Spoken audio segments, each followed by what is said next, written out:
அஸ்ஸலாமு அலைக்கும் வரஹ்மத்துல்லாஹி வபரகாத்துஹு. அல்ஹம்துலில்லாஹி ரப்பில் ஆலமீன் வஸ்ஸலாத்து வஸ்ஸலாமு அலா சய்யிதினா முஹம்மது வ அலா ஆலிஹி வ அஸ்ஹாபிஹி அஜ்மாயின். அம்மா பஅது. அன்பு நிறைந்த ஜெம் டிவி நேயர் பெருமக்களே, உங்கள் மீதும் உலக மக்களாகிய நம் யாவர் மீதும் ஏக இறைவனின் அன்பு மருளும் உண்டாகட்டுமாகுக. இஸ்லாமிய நற்போதனைகளில் இன்றைய தினம் நாம் பார்க்கவிருப்பது சஜிதா செய்யலாம். சஜிதாவினுடைய வசனங்கள் அல் குர்ஆன் ஷரீஃபில் அதிகமாக வருவதை நாம் பார்க்க முடிகிறது. 14 இடங்கள் வரை சஜிதாவினுடைய ஆயாத்துகள் இருக்கிறது.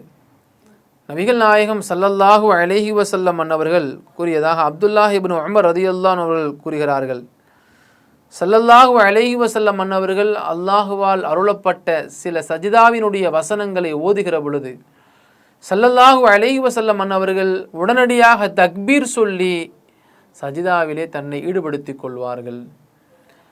அந்த சஜிதாவினுடைய வசனங்களை கேட்ட நாங்கள் எல்லாம் நபி அவர்களோடு சஜிதாவிலே சிரமணிந்து விடுவோம். அப்போது சஜிதாவிலே சிரமணிகிற பொழுது அந்த சஜிதாவினுடைய முழுமையான சவாபுகள் கிடைக்க வேண்டும் என்பதற்காக வேண்டிய ஒருவருக்கொருவர் முண்டியிட்டு ஒருவருக்கொருவர் தள்ளி கொண்டு தான் சஜிதா செய்வோம். அப்போ சஜிதா செய்வதற்கு எங்களுக்கு இடம் கிடைக்காமல் சிரமப்படுவோம். அந்த அளவிற்கு சஜிதாவினுடைய வசனங்கள் ஓதிவிட்டு நபிகள் நாயகம் ஸல்லல்லாஹு அலைஹி வஸல்லம் அன்னவர்கள் சஜிதாவிலே தன்னை அமைத்துக் கொள்கிற பொழுது நாங்களும் அமைத்துக் கொள்வோம் என்று ஸல்லல்லாஹு அலைஹி வஸல்லம் அன்னவர்களுடைய சஹாபியாக இருக்கக்கூடிய அப்துல்லாஹ் இப்னு உமர் ரலியல்லாஹு அன்ஹு அவர்கள் அமைத்து தருகிறார்கள். அருமையான பெருமக்களே, இன்றைக்கு வெள்ளிக்கிழமை ஃபஜ்ருடைய தொழுகைக்கு பின்பு சஜிதாவினுடைய சூரா ஓதுகிற ஒரு நிகழ்வை நாம் பார்க்கிறோம். நபிகள் நாயகம் ஸல்லல்லாஹு அலைஹி வஸல்லம் அவர்கள் சொல்லித்தந்த ஒரு விஷயம்தான். ஒவ்வொரு பள்ளிவாசலிலேயும் இமாம் பெருமக்கள் வெள்ளிக்கிழமை ஃபஜ்ருடைய தொழுகையில் சஜிதாவினுடைய சூறாவை ஓதி அவர்கள் சஜிதா செய்வார்கள். சில மக்களுக்கு புரியலை. எப்பொழுதும் வளமையாக 2 ரக்காத்து தான் நம்ம தொழுகுவோம், வெள்ளிக்கிழமை ஃபஜ்ருடைய தொழுகையில் மட்டும் 3 ரக்காத் தொழ வைக்கிறாங்கன்னு சொல்லி சில கேள்வி கேட்பாங்க. சஜிதாவினுடைய சூறாவை அன்றைய தினம் ஓதுவதால் சஜிதாவினுடைய வசனம் வந்தவுடனே இமாம் பெருமக்கள் சஜிதாவிலே தன்னை அமைத்து கொள்வார்கள். அப்பொழுது மஅ்மூம்களாக இருக்கக்கூடிய பின்னாடி நின்று தொழக்கூடியவர்களும் இமாம்களோடு சேர்ந்து கொண்டு சஜிதாவிலே தன்னை ஈடுபடுத்தி கொள்ள வேண்டும். ஏனென்று சொன்னால் அந்த சஜிதாவிலே ஈடுபடுகிற பொழுது அல்லாஹ் அதற்குண்டான நன்மைகளை அதிகமாக தருகிறான். நபிகள் நாயகம் ஸல்லல்லாஹு அலைஹி வஸல்லம் அன்னவர்கள் தன்னை சஜிதாவிலே அமைத்துக் கொள்கிற பொழுது சஜத வஜ்ஹிய லில்லதி ஹலகஹு வஷக்க சமஅஹு வபஸரஹு பிஹவுலிஹி வகுவத்திஹி என்று அவர்கள் ஓதுவது வழக்கமாக இருந்தது.